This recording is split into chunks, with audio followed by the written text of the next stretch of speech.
Y hablando entre amigos, aquí hay más de uno, me conoce a mí, creo que desde que nací, saben que yo no soy muy experto ni soy muy bueno en el protocolo. Si algo capaz define a una generación como la nuestra, que está hoy día en la política, es que nos tocó los momentos más difíciles del país, ¿no? Nos tocó el momento más difícil de Venezuela y hoy, o todo, desde el año 2017, todo lo que se ha llevado a nuestras vidas o lo que hoy está en nuestras vidas atada es justamente a poder realizar los cambios del sistema de gobierno que hoy estamos viviendo. Y en eso no solamente le estamos apostando la vida, sino también estamos apostando todo el esfuerzo que podamos hacer. Yo estoy seguro que ustedes no lo conocen. Hoy yo tengo el placer de que me esté acompañando un amigo, alguien que conocí en la política, pero que además me demostró en la campaña de diputados que sabe qué es un equipo y que es parte de esa construcción que nosotros estamos haciendo. A mí me acompaña hoy Héctor Huaycaipuro Fernández, popularmente llamado Huayca. Para quien no sabe, Héctor fue preso por el SEBIN justamente en Ejido, estuvo 11 meses detenido, 11 meses muy difíciles para todos y hoy quizás me dio una de las lecciones de vida más importantes, ¿no? Hoy cuando hablábamos en la mañana cambió totalmente mi perspectiva de lo que era esta visita, o por lo menos discursivamente, cuando la primera pregunta que me hizo cuando nos vimos en la mañana es: cuéntame, Costilla, ¿qué vamos a hacer? O sea, ¿ahora qué?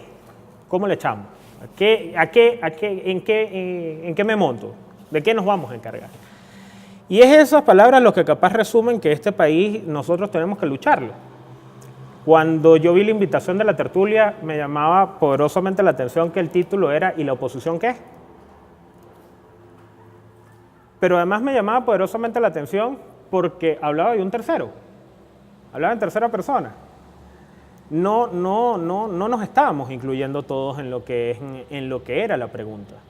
O sea, a mí hoy me preguntan, como diputado, como joven, como militante, pero sobre todo como miembro de una Asamblea Nacional, como venezolano, que hoy la oposición, ¿qué? Yo comenzaría diciendo que aquí, hoy más que nunca, es sumamente necesario el tema de la unidad, que nosotros tenemos que hacer todo por la unidad, que si bien tenemos que entender que Venezuela cambió y que hoy nos exige cambio en las prácticas y en las formas de hacer política, tenemos que entender que los modelos tradicionales de hacer política, aunque les parezca un discurso que ya han escuchado posiblemente hace 9 meses justamente para el día de hoy, nosotros tenemos que entender a qué nos estamos enfrentando.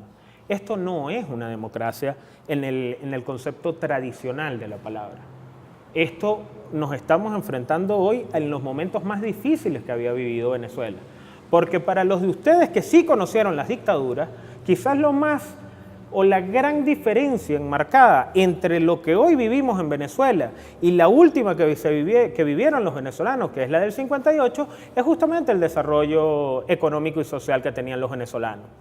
Hoy, si les hablo solo de mi trabajo parlamentario, arrancaría diciéndoles que hoy 8 de cada 10 personas, el 87% de los venezolanos para el día lunes de la semana pasada no podían tener acceso a alimentos. A los alimentos básicos. Y cuando hablo de alimentos básicos no estoy hablando de la canasta alimentaria. Estoy hablando de saborizantes, mayonesa, harina de maíz precocida, algunos otros rubros. 9 de cada 10 venezolanos no podían tener acceso a comida, bien sea o porque no la consiguen por abastecimiento o bien sea por los altos costos de la comida. Y en contraparte, lo que veíamos era decisiones del gobierno nacional, como por ejemplo la toma de los mercados municipales, que para la gran mayoría de nosotros la toma de mercados municipales nos trasladamos justamente o al mercado de Chacao, o al mercado periférico, o al mercado de turistas. No, los mercados municipales en Venezuela realmente es Mercabar, el mercado mayorista de Barquisimeto, realmente es el mercado mayorista de Coche, realmente es el mercado de Valencia, que es el mercado, La Grita y el mercado de Tárida, que son los 5 mercados del país donde la oferta y la demanda rigen los precios de los rubros perecederos dentro del país. Si el gobierno quiere controlar hoy los precios de la comida, tomando los mercados municipales, lamentablemente lo que acaba de hacer es desaparecer la comida. Yo no sé si ustedes se han dado cuenta, pero la semana pasada, cuando comenzaron con las tomas al día de hoy, el índice de incremento en alimentación va aproximadamente por el 17% en una semana. Cuando comenzó el año, cosa que los venezolanos perdemos memoria, el cartón de huevos, para poner un ejemplo tácito, estaba en 320 bolívares. Hoy está valorado, primero que no hay un precio estándar, depende de dónde lo consigas, pero más o menos el estándar de todo del cartón de huevo en el país es de 3.500.000 bolívares. Eso quiere decir que es más, casi que 1.3, 1.4 salarios mínimos con cestatiques y todo el tema. Es decir, nosotros hoy vivimos en una Venezuela donde comer se ha vuelto un lujo. Eso para hablarle de una sola materia de lo que es el tema social que hoy enfrenta Venezuela. O sea, hablamos de los hospitales. José Manuel, por supuesto, maneja ese tema muchísimo mejor que yo.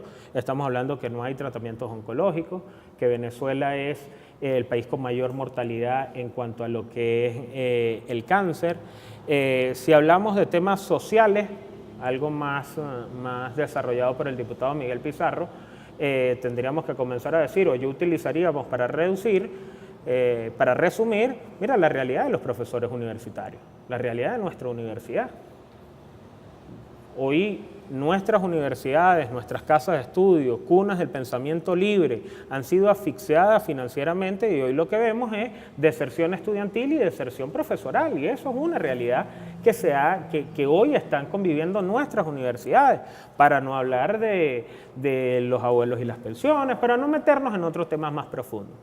Con la crisis social que hoy está viviendo Venezuela, en una Venezuela donde, a diferencia de lo que la mayoría piensan, sí se está protestando, y se está protestando mucho.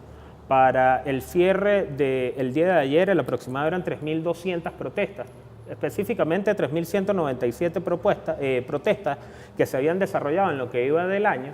El 48% de ellas eran justamente por un tema de alimentación. Han crecido algunos índices como el tema del gas, como el tema del transporte, pero el 48% del país se ha basado justamente en el tema de la alimentación, y un gobierno donde, con esta realidad, toma decisiones que justamente nos van llevando a lo que es la desaparición de los alimentos, por ponerle un calificativo como tal.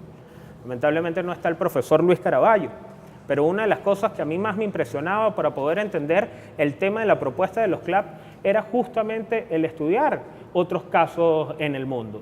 Y me llamaba la atención mucho el caso Rusia y el caso Alemania, no por sus modelos, aunque físicamente se parecieran Nicolás y Stalin, no por sus modelos, sino justamente por utilizar el hambre como un arma de control social. Y cuando uno estudia un pueblo, o cuando uno se enfoca solamente en esa área, en el tema de los rusos y los 20 millones de humanos que mueren en la Unión Soviética, perdón por los rusos, que mueren en la Unión Soviética por hambre y por frío, resulta que el poco alimento que existía estaba en manos de Stalin y se utilizó como un arma de control social. Si tú me protestas o estás con los que me están protestando a mí, yo simplemente retiro el alimento y tú ves cómo resuelvo. Eso conllevó 20 millones de muertos en aquella época. Hoy vivimos en otro mundo, somos latinos, esto es Venezuela, esto no es Cuba. Pudiéramos conseguir muchas razones, pero como lo vieron los alemanes, la Stasi entrenó al G2, el G2 ha tenido alguna intervención dentro de lo que es el Departamento de Inteligencia venezolano. Mira, el control social es efectivo. ¿Dónde está el error del control social que hoy lleva el gobierno nacional? En un simple detalle.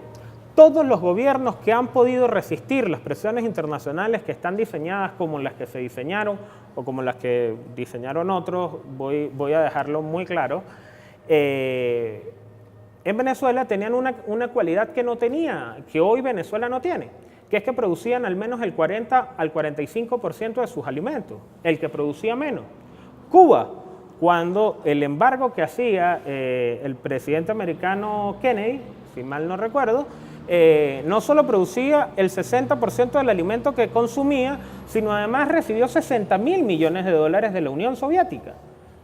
Para ese entonces, la cantidad de dinero o el préstamo más grande que había visto nación alguna en lo que era Latinoamérica. ¿Por qué hago esto? Bueno, porque sí existe una diferencia real entre las realidades que han estado viviendo. Y es una diferencia real porque además Venezuela o este gobierno es el único gobierno occidental que ha aguantado más de 120 días de protesta. 120 días de protesta donde lo que se buscaba en todas las teorías de cambio, que es el quiebre del régimen a través de lo que es la conciencia del opresor, simplemente no ocurrió. Y no ocurrió, pueden haber miles de hipótesis. Si ustedes me preguntan a mí, que me tocó, como lo viví yo les diría que simplemente no existieron los quiebres porque no existe conciencia. Porque aquí no hay un solo mando dentro de lo que es la revolución, dentro de lo que es el status quo que hoy guarda el establishment del gobierno, sino todo lo contrario. Hoy existen grupos de poder que se la viven en una pugna interna para ver quién asume más poder. Que además hay algo oculto que el resto de nosotros no puede ver, y es muy difícil, si me lo preguntan a mí, que es que yo estoy convencido que el problema real de las divisiones que existen, que son visibles, que se han visto dentro del gobierno, residen justamente dentro de lo que es el negocio, dentro de lo que son los negocios que puedan tener el gobierno nacional. Acabamos de ver cómo Tarek El Aizami, alguien que muchos conocimos, no sé si era con el profesor Henry Vargas, que Tarek fue presidente de la federación, le tocó vivirlo, nada fácil, le tocó Tarek y Nixon, ¿no? Alguien que para Mérida es sumamente conocido, salía de la vicepresidencia de la República y entraba una Delcy Rodríguez que hasta el día de hoy no existía dentro de los cuadros principales de la revolución originaria. Es decir, si bien participaron, si bien tuvieron espacio con Hugo Chávez, bueno, realmente nunca fueron cabezas de grupo. Hoy quizás el grupo que más ha crecido dentro de lo que son el madurismo es justamente los Rodríguez, los hermanos Rodríguez. Pero además... Ay, bueno, gracias, me le pagué. Bueno, gracias, no.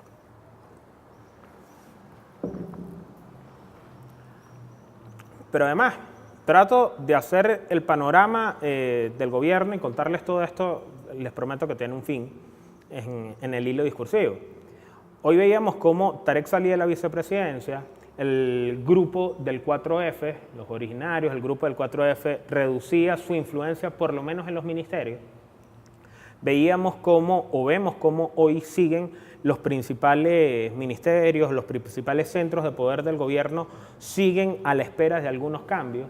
Veíamos detalles como en el área de alimentos Freddy Bernal salía de un ministerio, veíamos cómo Rodolfo Marcos Torres volvía a entrar al gobierno central, hoy como asesor externo de Petróleos de Venezuela, veíamos cómo Tarek asumía el área productiva del país, creo que va a poner toda la experticia que tiene como criminólogo en poner a producir a Venezuela, veíamos que además anunciaba cambios.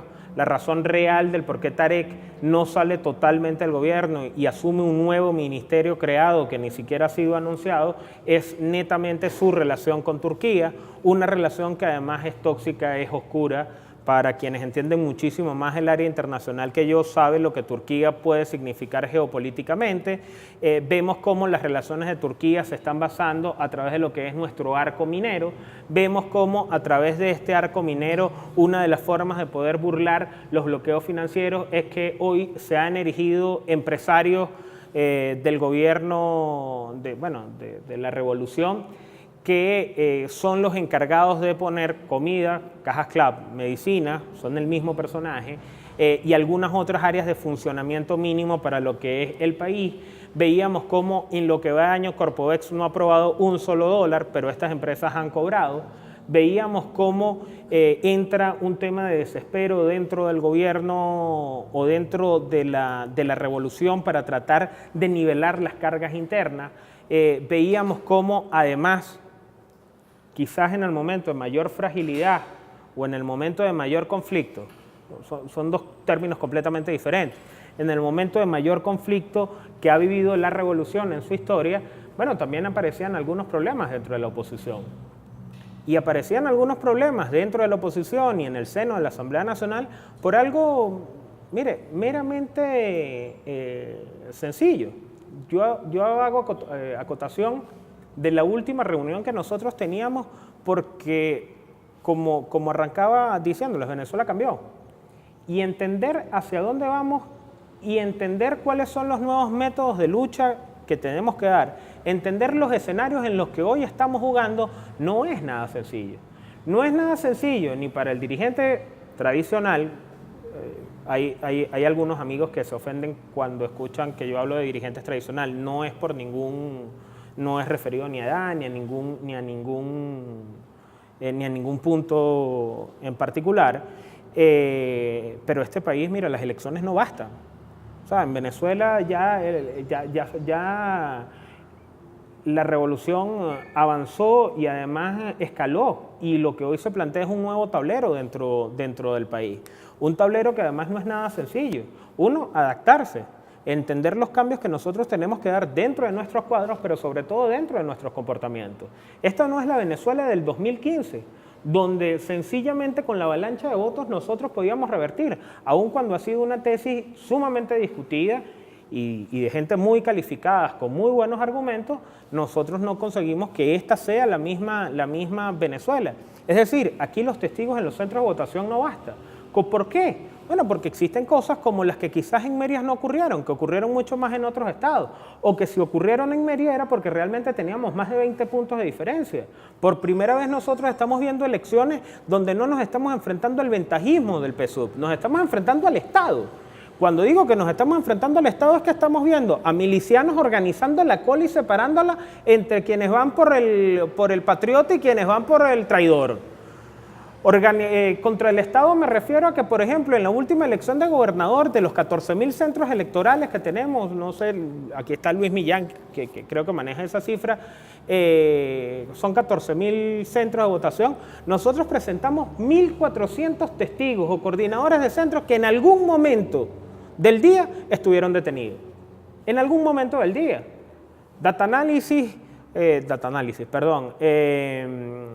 ¿Cómo se llama? La empresa del software cuando la constituyente, Smartmatic, anunciaba que sí había un tema de que se habían inflado los números, que los números anunciados no eran los mismos que se habían emitido al sistema, burlando así nuestra propia teoría de que el problema era testigo.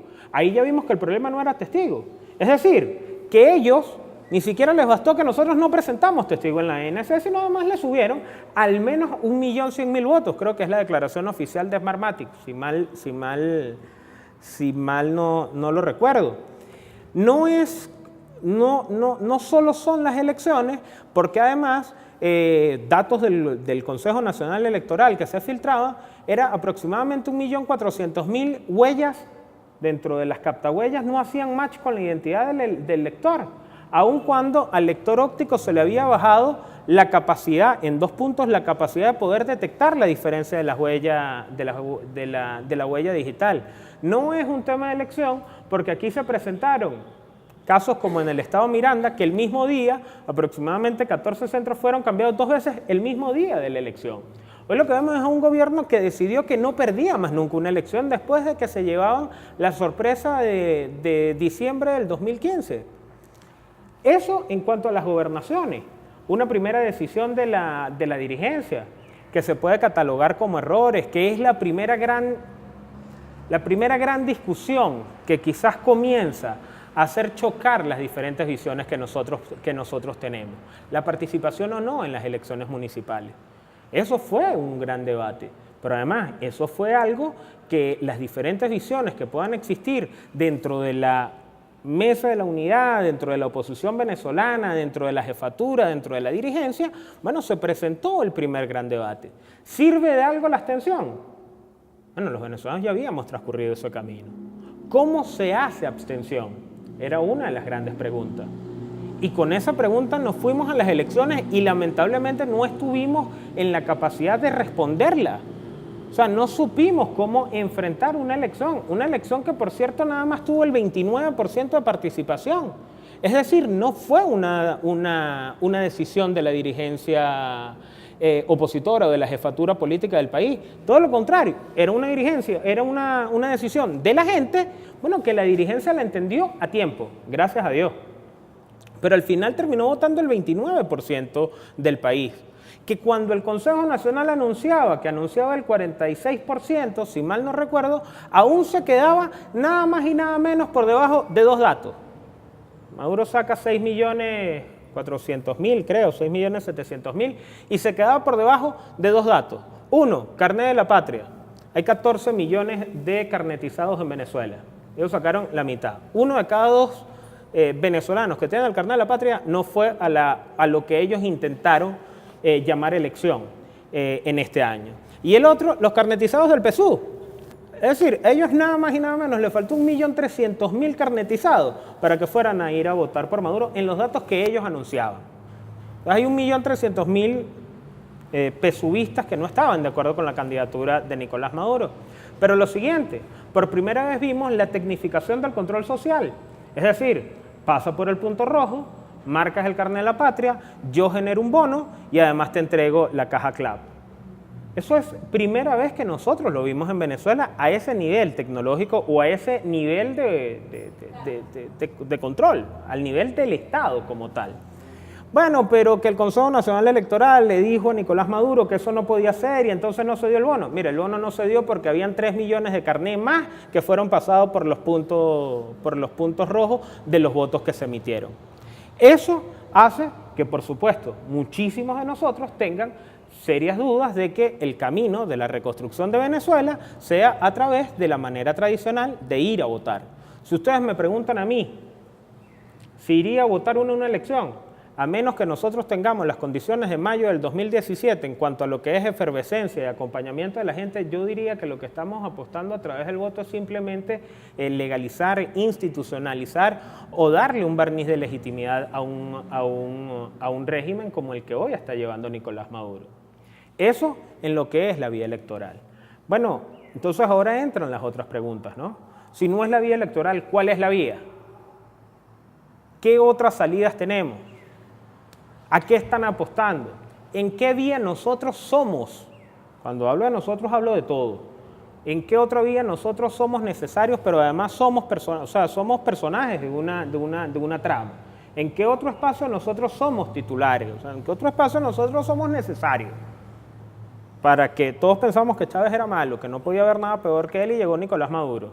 Y pensamos que Nicolás Maduro es malo. Bueno, y Diosdado Cabello es presidente de la Asamblea Nacional Constituyente. Vamos a ver qué augura.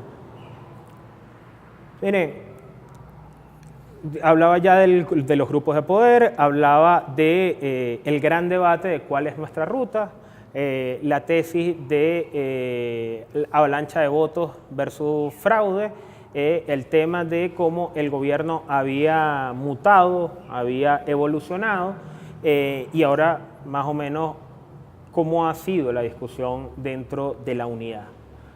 Cuando aquí la rectora Cecilia García Arocha y el presidente de la Asociación de Profesores de la UCB, el profesor Márquez, llamaban a ese acto, que no sé para ustedes, pero para mí era un motivador impresionante, que se daba en el aula magna de la Universidad Central de Venezuela, debajo de las nubes de Calder, donde veíamos una unidad no solamente en los partidos políticos, sino también en sectores donde estábamos viendo todos representados, veíamos y celebrábamos la decisión de la necesidad de un frente donde todos estuviéramos.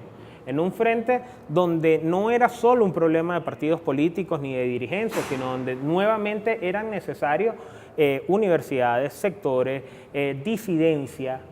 Y yo hago mucho énfasis en la disidencia porque quizás era uno de los que a los merideños nos cuesta mucho, a los gochos en sí nos cuesta mucho el tema de la disidencia, sobre todo porque quizás tenemos mucha memoria, pero la disidencia y cuáles son las teorías para poder generar los quiebres del régimen.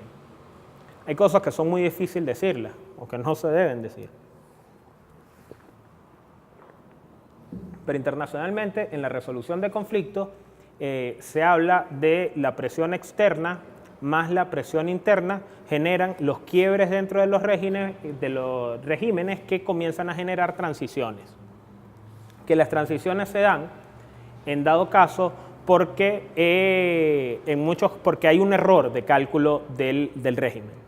Bien sea en lo político, Los duros se vuelven blandos, los blandos endurecen, toman una decisión incorrecta en un punto que se genera en un punto de inflexión. Pudiera pasar toda la tarde hablando de ejemplos, o en el caso de Venezuela puede darse a través de lo económico.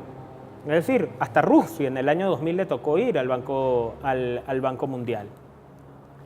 Hoy Venezuela está intentando, o la revolución está intentando dar un viraje dentro del tema económico sin tener un fiador internacional, sin tener el tercero confiable. No tenemos ni las capacidades productivas, hoy no tenemos ni las infraestructuras dentro del país y no tenemos, bueno, quienes puedan estar financiándonos a nosotros el cambio o la reversión económica, el cambio económico necesario para que un sistema pueda mantenerse dentro de lo que es la élite gobernante. La teoría, si la situación económica no estuviera como está, el gobierno no tuviera los altos índices de rechazo y ellos no estuvieran mal, sí, pero si la situación económica no estuviera como está, nosotros no tuviéramos este gobierno. Es decir, ambas cosas vienen armadas. My Führer era un libro hecho al futuro. Yo estoy convencido que, en lo personal, esto es una opinión muy personal, que el Plan de la Patria también. O sea, que era una copia medio barata, pero era una copia al final también, ¿no? Y que ahí hay muchas decisiones que se han tomado. Como estoy convencido que esto no es un problema ideológico, esto es un problema de negocio, esto es un problema de la decisión financiera de sectores que decidieron no soltar el poder y beneficiarse del poder en todo lo que pudieran. Esta gran duda hace que se genere el frente. El frente en su mayoría, algo nada fácil, poner de acuerdo a todos los sectores de la sociedad, pero además con Miguel Rodríguez Torres. La mitad de mis amigos fueron presos por Miguel Rodríguez Torres. La defensora del pueblo, Gabriela Ramírez. La otra mitad de mis amigos, algunos tienen alguna causa por ella. La fiscal general, Luisa Ortega Díaz, quien a semanas de irse del país seguía recibiendo denuncias en contra de diputados de la oposición. Y sin embargo, con todas esas diferencias nos tocaba dejar de lado y comenzar a defenderlas. Comenzar a defenderlas a todo aquel que daba el cambio o el vuelco o que desertaba dentro de las filas del gobierno porque presentaban sus quiebres, sean por la razón que sea. ¿Pero por qué la defendíamos? No porque nos convencieran o porque fuera buena, no, porque al final tú tienes que dejar un testimonio de que todo lo que no esté con ellos, aquí es bienvenido. De que todo lo que esté en su contra es bienvenido dentro de un frente que es necesario y que hoy el país lo está pidiendo. ¿Por qué nosotros nos preocupaba, girábamos y además pedíamos esta reunión y el día de mañana existe otra reunión en la que sí va a estar el diputado Pizarro, no solo con la dirigencia del Estado, sino también con lo que son actores sociales dentro del Estado, actores políticos, actores sociales, actores morales, gente que es escuchada, que es escuchada. Mira, porque Mérida no puede escapar a la realidad de Venezuela. Y el frente, más allá de ver las pequeñeces que nos pueden estar dividiendo o las cosas que no nos gustan, hoy es una necesidad que nos está pidiendo el país. Hoy es una necesidad que lo necesitamos. ¿Y por qué? Miren, no es porque allí vayamos a hacer vida o porque sea una coordinadora reload o porque sea una nueva mutua ampliada. No, señores, todo lo que son índices de producción dentro del país, no solamente en el sector primario, que aquí hay grandes amigos que manejan el tema muchísimo mejor que yo, sino industrial en lo que es el tema de alimentos, que es la mitad de las veces de las cuales se ha protestado en el país durante este año. Nosotros acabamos de terminar el mejor momento de abastecimiento de los próximos años. Eso nadie lo puede dudar. Para la siembra, que en estos momentos ya está sembrada, por primera vez no nos entregaron ni siquiera el abono. Creo que llegamos al 13% del abono, creo que es el dato oficial. Eso quiere decir que sin abono se produce mucho menos, sin semillas se produce mucho menos y nosotros vamos a entrar en 2018, vamos a producir la menor cantidad de alimentos que se haya producido en Venezuela en su historia. Que si 2017 fue un año muy duro, nos va a pasar como nos pasó el año pasado. Vamos a extrañar el 2017. Hoy tenemos un gobierno que no dejó que nosotros produciéramos en el país. Hoy el cartón de huevos o el kilo de queso no sube diariamente o semanalmente porque las gallinas y las vacas se hayan puesto de acuerdo y estén en guerra económica. Es que si usted no les echa alimento, ellas ni ponen ni dan leche lo suficiente, los índices que debería estar dando. Y eso es algo muy sencillo y el gobierno no ha hecho nada para que esto pase. Entonces nosotros estamos previos o estamos quizás en vísperas de lo que puede presentarse.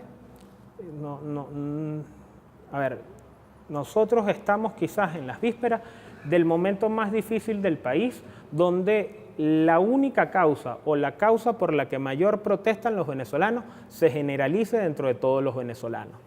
No sé si ustedes entienden lo que trato de explicarles. Una de cada 2 protestas en el país se va por alimentos, bien sea por los alimentos tradicionales, dentro de lo que nosotros conocemos, ir a un mercado y comprarlos, o bien sea por las cajas CLAP, que es un alto índice. El gobierno no tiene dinero para comprar cajas CLAP. Hoy están siendo financiadas por algunos empresarios muy oscuros, por cierto. Fueron financiadas durante la campaña, no se les ha pagado y eso es para algunos intereses dentro del arco minero. El gobierno no puede importar producto terminado, lo cual es sumamente costoso. El gobierno ha comenzado a generar default selectivo, nada de lo que me afecte, pero además el gobierno o PDVSA cada vez baja menos su capacidad. Si en Venezuela no existe hoy o sentimos que no hay comida o no hay suficiente comida, estamos hablando que está terminando el ciclo de mayor abastecimiento que vamos a ver en los próximos meses, en estos momentos. Y eso puede terminar generando una crisis dentro del venezolano que termine presentándole al país algunas reacciones no deseadas o algunas reacciones dentro de las cuales nosotros sí tenemos que estar obligatoriamente preparados para poder conducir, pero no para conducir como se condujo en el año 2017. Si ustedes, hoy no está aquí ni Miguel ni José, pero si ustedes me preguntan a mí del año pasado, sí se cometieron errores. Y se cometieron errores dentro del sobreprotagonismo de algunos actores, lo cual tenemos que aprenderlo, porque la gente decidió llegar hasta donde se sentía cómoda, porque se sentía cómoda con algunos dirigentes que tenía enfrente. Nunca subieron los niveles hacia otra acción. Y quizás por ser dirigentes o por tener determinada posición política, no permitió que se generaran los quiebres necesarios que el año pasado eran imposibles imaginarlo, pero que este año, por ejemplo, les dejo un dato, ustedes después terminan de armarlo, hay 312 militares presos para el jueves pasado. Para los que puedan entender un poco más del mundo militar, yo voy solamente a repetir algo que escuché en una reunión, que sé que es así. El batallón Ayala, sus 4 comandantes están detenidos, de los cuales detuvieron militares dentro del batallón Ayala, dentro del grupo de fuerzas especiales del ejército, de la aviación y de la Guardia Nacional. Traición a la patria y, ¿cómo se llama? En el código militar es rebelión, de lo que acusaron a Guayca, rebelión. Pareciera que Venezuela tiene todo el panorama para una convulsión social, pero las convulsiones sociales o apostar al caos meramente por apostar al caos tampoco puede ser ni una opción ni una salida, ni para nosotros ni para nadie. Venezuela o los ciclos sociales no van en torno a fechas. Es mentira que aquí se puede programar en torno a fechas. Es muy parecido quizás al campo. Tú programas en base a ciclos, que de repente hay momentos donde tú puedes intuir que pueda ocurrir alguna opción. Sí, si ustedes me preguntan a mí en el tema de alimentación, el mes de septiembre, por el inicio de las clases, que se consume mucha más comida, pero todavía no se ha recogido toda la cosecha, hay menos comida disponible. Y el mes de abril, históricamente, porque históricamente era donde tú terminabas, o donde terminabas de consumirte lo que cosechabas como tal. Eso cambia, y eso puede ser circundante. Eso puede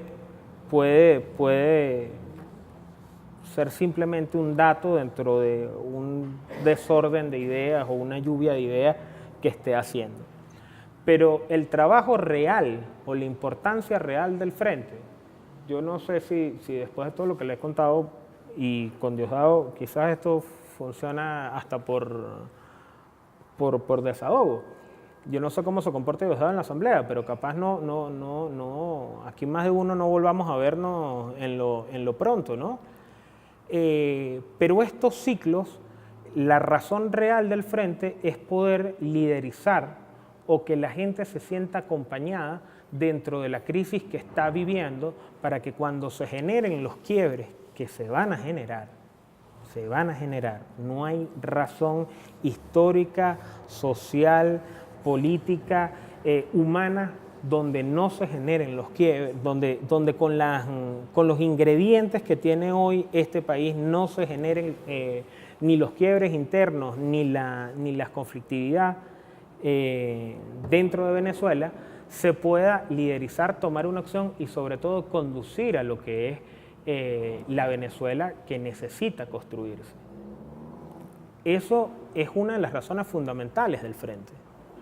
Y claro que arrancamos, a pesar de lo que muchos digan, quizás por veneno, quizás por humor negro, por muchas otras cosas, hoy muchos de nosotros no estamos pensando en campañas electorales.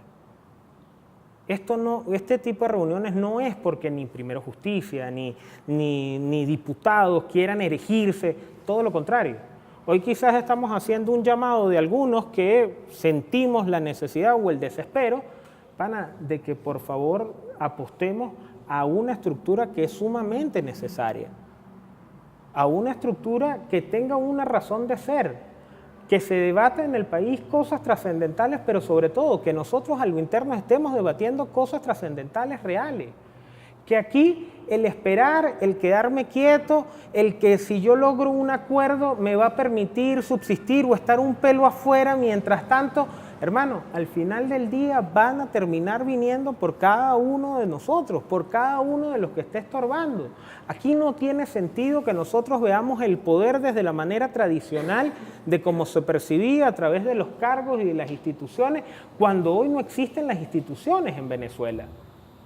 Eso es algo que nosotros sí tenemos que entender, pero sobre todo la responsabilidad que cada uno de nosotros tiene aquí para consigo mismo, de en el peor de los casos tener la conciencia tranquila de que hicimos todo lo necesario para generar los quiebres, para generar el cambio que este país hoy nos está reclamando.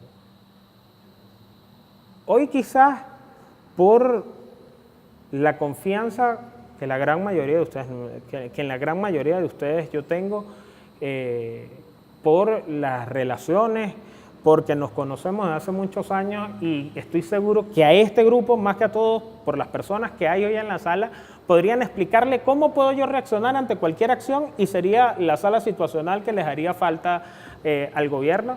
Miren, hoy yo les quiero pedir por todo eso, para que pongamos de lado todas aquellas diferencias que tengamos para poder apostar a la creación del frente. Dentro de nuestras organizaciones lo estamos haciendo. Hoy, Edinson Ferrer, quien es secretario de organización de Primero Justicia, no estaba aquí haciendo comando de campaña, estaba justamente diciéndole a este partido que tiene que ponerse al servicio del frente que funcione como frente. O sea, donde todos los actores sociales se vean involucrados, donde todos nos podamos ver identificados con la coordinación que en dado caso, según las reglas nacionales o lo que estudiaban en Caracas o lo que decidían en Caracas, eran tres sectores. Era un sector del tema de la ciudadanía, del tema social. Creo que en el caso nacional es el profesor Márquez. No recuerdo bien quién es el representante, un representante por la mesa de la unidad dentro de esta coordinación y un representante dentro de lo que es la disidencia del gobierno nacional. ¿Y por qué era muy importante la disidencia? ¿Por qué es importante la disidencia? No es solamente para la foto, es para poder transmitir. Ojo, la gran mayoría de la disidencia tiene mucho más rechazo que algunos actores dentro de la mesa de la unidad, porque nadie ve bien al que se va. Pero el problema no era, o su participación no era para hablarle al que hoy todavía es chavista y quizás no es madurista, sino su participación era para generar la confianza a todo aquel que genere un quiebre, a todo aquel que se vaya, de que aquí va a ser recibido. Y mucho más hay algo mucho más complejo y quizás es un ejercicio que nos ha tocado hacerlo a los más jóvenes, quizás los más temperamentales. Aquí nosotros tenemos que pasarnos por el escenario de que muchísimos dirigentes del gobierno nacional, de los cuales nosotros nos hemos sentido vejados, vilipendiados y que le han hecho daño al país, tristemente todos tenemos que comenzar, sobre todo los que tienen peso, a masticar de que gente que en algún momento, si ellos son los que negocian, si ellos son los que se entregan, si ellos son los que generan las transiciones, nosotros estemos dispuestos no solamente a sumarlos, sino a perdonarle cualquier tipo de delito, de dejo que haya cometido. Hoy pareciera que el gobierno corre hacia adelante. Hoy cuando tú revisas sin el corazón, cuando lo analizas ves a un sistema, a un gobierno sumamente débil, sumamente frágil, pero sumamente peligroso. La designación de Diosdado puede tener muchísimas lecturas. Es decir, este Diosdado o este nuevo Diosdado presidente de la Asamblea no sabemos cómo van a reaccionar. Tanto no sabemos cómo va a reaccionar que el día de ayer los diputados nos podíamos montar en los aviones y hoy no le permitieron a varios montar antes de que fuera designado. Pero es porque tampoco lo sabía el aeropuerto. O sea, nadie sabe cómo se está barajeando y quiénes son los pesos reales del poder total, ni qué es lo que viene. ¿Que le estamos apostando a la comunidad internacional? Sí. ¿A la presión internacional? Sí. Y además, para que lo sepan, que me imagino que ya lo saben, disculpen, la presión internacional, como la ha vivido Venezuela, no la vivió ninguna dictadura de los 60, 70, 80, creo. Si no lo he leído mal. Pero nosotros tenemos que hacer lo propio en lo interno. Y hacer lo propio en el interno para poder tener esa fórmula teórica que te dice que presión externa más presión interna generan los quiebres dentro de los sistemas que paren las transiciones o que dan resultados en las transiciones. Aquí cada uno de nosotros tiene que generar un rol. ¿Cuál es el espacio que nosotros vemos para poder dirigir? No sé si dirigir es la palabra correcta, pero para poder estar allí en el acompañamiento o poder articular el tema interno. Bueno, es el Frente Amplio. Un Frente Amplio que claro que en muchos estados se ha desvirtuado y que hay que corregir, siempre, seguramente. En el caso de Carabobo es muy diferente al caso de Mérida, al caso de Lara. Hay unos estados donde los partidos sacaron a todos los demás sectores. En Carabobo es todo lo contrario, todos los sectores sacaron a los partidos. O sea, es lograr tener la balanza.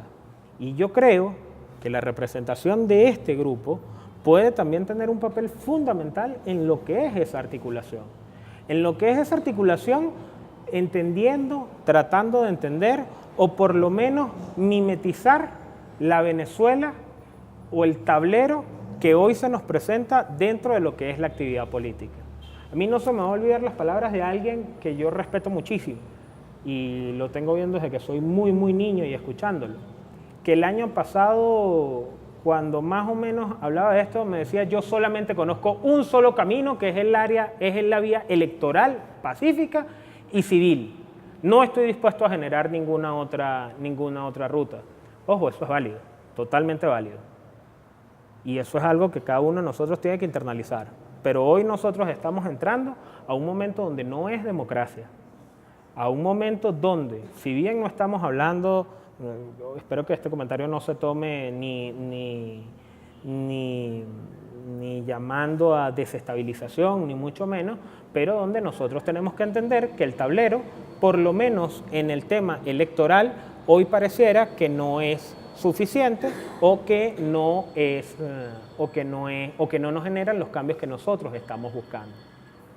Nuestra universidad, la iglesia, estos sectores son puntos de encuentros donde puede generarse el amalgamiento necesario para la creación del frente. Yo sé que existió un primer intento, sé que hubo algunos detalles, pero yo sí creo que vale la pena volver a intentarlo. Yo no sé Yo me he dedicado en la Asamblea sobre todo al tema productivo, al tema alimenticio.